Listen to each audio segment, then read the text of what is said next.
Olá pessoal, tudo bem com vocês? Nós começaremos uma série de vídeos para falar do assunto conjuntos. Nessa primeira aula, nós abordaremos conjunto, elemento e relação de pertinência. Vamos então começar. Bom, pessoal, aqui alguns conceitos iniciais. Então, um conjunto, ele indica a noção de grupo, de coleção ou de classe, e ele é representado por letras maiúsculas. Em contrapartida, os elementos eles são os componentes de um conjunto. Então, se um conjunto ele indica um grupo, os componentes desse grupo são chamados de elementos. E os elementos, por sua vez, são representados por letras minúsculas. Então, na tela, o que nós temos é um exemplo de um conjunto e dos seus elementos. Por exemplo, nós temos um conjunto A, representado pela letra A maiúscula, que é constituída por 5 elementos, A, B, C, D e E, todos representados por letras minúsculas. A relação de pertinência, ela existe para que a gente consiga expressar o vínculo entre um conjunto e os seus elementos, ou qualquer elemento de outros conjuntos. E ele demonstra ou não se um conjunto possui ou não alguns elementos. Essa relação de pertinência ela é representada pelo símbolo E ou E cortado, sendo o E quando ela é positiva e o E cortado quando ela é negativa. Vamos ver dois exemplos então. Bom, aqui nós temos que o elemento B ele pertence a um conjunto A.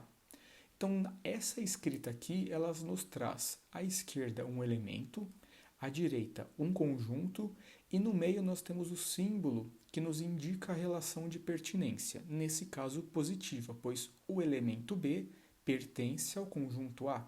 Quando nós olhamos aqui, nós vemos que o elemento B ele faz parte do conjunto A.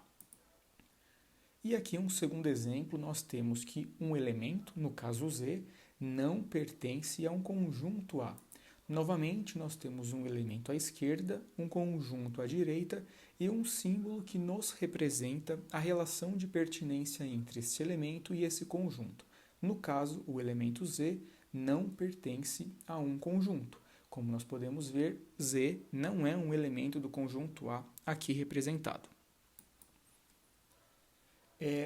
Essas ideias de conjunto, elemento e relação de pertinência são conceitos primitivos, ou seja, eles são aceitos sem definição.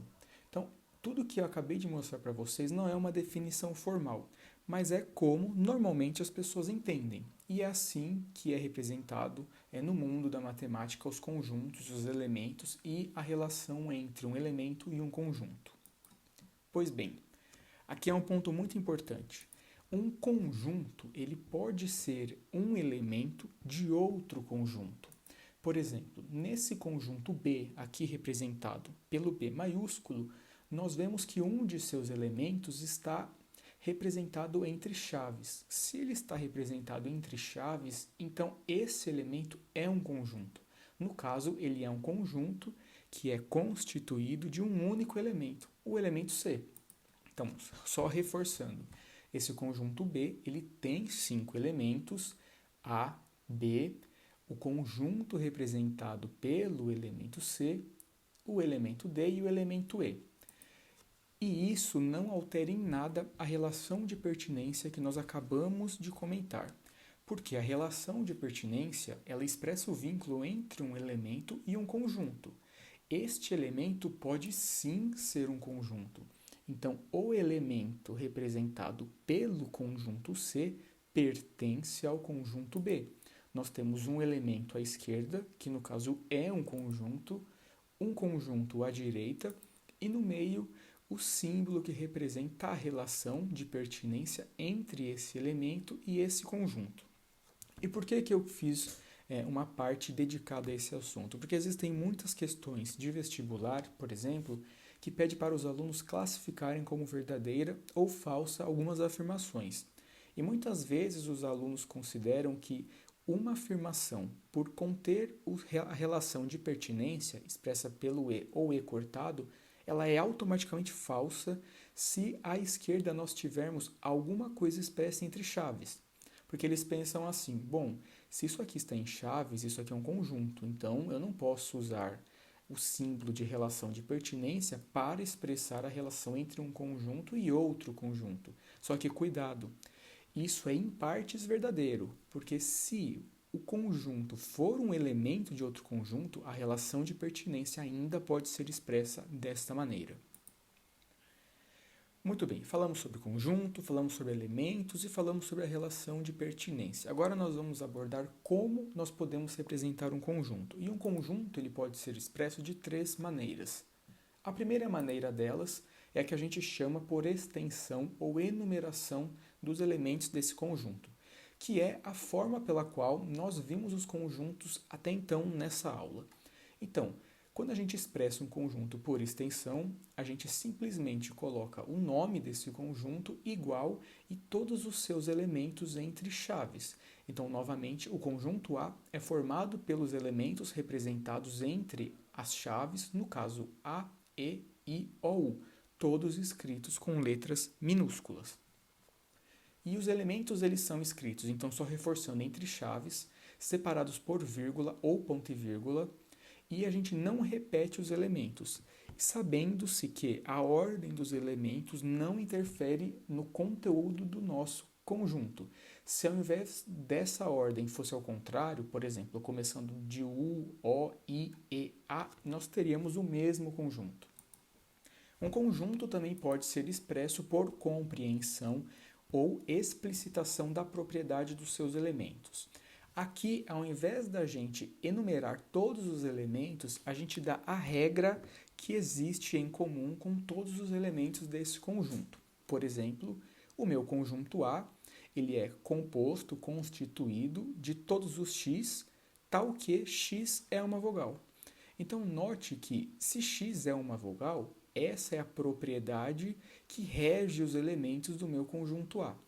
Ora, se x é uma vogal, então x só pode ser A, E, I, O e U, que é exatamente o mesmo conjunto que eu tenho aqui em cima, só que eles estão expressos de maneiras diferentes. Quando a gente faz a representação de um conjunto por compreensão, eu preciso deixar explícita a propriedade dos meus elementos. E a gente sempre utiliza esse padrão. X está no conjunto A, tal que, o tal que representado por essa barra, X tem a propriedade P. Um parênteses, o tal que pode ser expresso por barra, por dois pontos, tal que, escrito dessa maneira, ou T.Q. que seria a abreviação de tal e que. E a última maneira pela qual um conjunto pode ser representado é através de uma figura. No caso, um diagrama, também chamado de diagrama de Venn. Nesse caso, o conjunto ele é representado por uma circunferência, sendo que os elementos são escritos dentro dessa circunferência. Nesse caso, então, nós temos o mesmo conjunto, só que representado de maneiras distintas. Note, todos eles são iguais. E para finalizar essa primeira aula, vamos ver algumas classificações possíveis para os conjuntos. Então, nós podemos ter um conjunto vazio, unitário, finito, infinito ou chamado de conjunto universo. O conjunto vazio ele é um conjunto que não possui elementos. Ele é representado por um zero cortado ou por chaves e um espaço no meio entre as chaves. Por exemplo, um conjunto D formado pelos elementos tal que D é maior do que 10 e D é menor do que 5. Não existe nenhum número que seja ao mesmo tempo maior do que 10 e menor do que 5. Logo, esse conjunto ele é um conjunto vazio, ele não possui elementos. Um conjunto ele é chamado de unitário quando ele possui apenas um elemento. Então, se eu tiver um conjunto D, que é formado por um único elemento, nesse caso 1, esse conjunto recebe o nome de conjunto unitário. Um conjunto ele pode ser classificado como finito se ele possuir um número finito de elementos. Por exemplo, um conjunto D formado pelos elementos 1, 2, 3 e 4. Eu tenho um número finito de elementos, então esse conjunto D ele é um conjunto finito. Em contrapartida, um conjunto pode ser chamado de infinito se ele possuir um número infinito de elementos. Então imaginem um conjunto D representado por elementos que sejam maiores do que zero. Eu tenho uma infinidade de elementos que caem nessa propriedade, logo, esse conjunto é infinito. E por fim, um conjunto universo ele é constituído pelos elementos de todos os conjuntos considerados ou estudados, e ele recebe normalmente a notação de U, obviamente de universo. O conceito de um conjunto universo pode parecer um pouco abstrato, então vamos a um exemplo ilustrado por uma figura. Imagine que nós estamos analisando dois conjuntos, o conjunto E e o conjunto F. O conjunto universo ele é maior do que aquilo que eu estudo, porque ele precisa ser constituído pelos elementos de todos os conjuntos que estão sendo analisados. E aqui representado, como eu disse, com a letra U. Bom, pessoal, esses foram os conceitos iniciais associados ao estudo dos conjuntos em matemática. Na próxima aula, nós vamos aprofundar um pouco mais o conhecimento sobre conjuntos. Se você ficou com alguma dúvida, volte o vídeo antes de prosseguir para a próxima aula. Obrigado e até mais.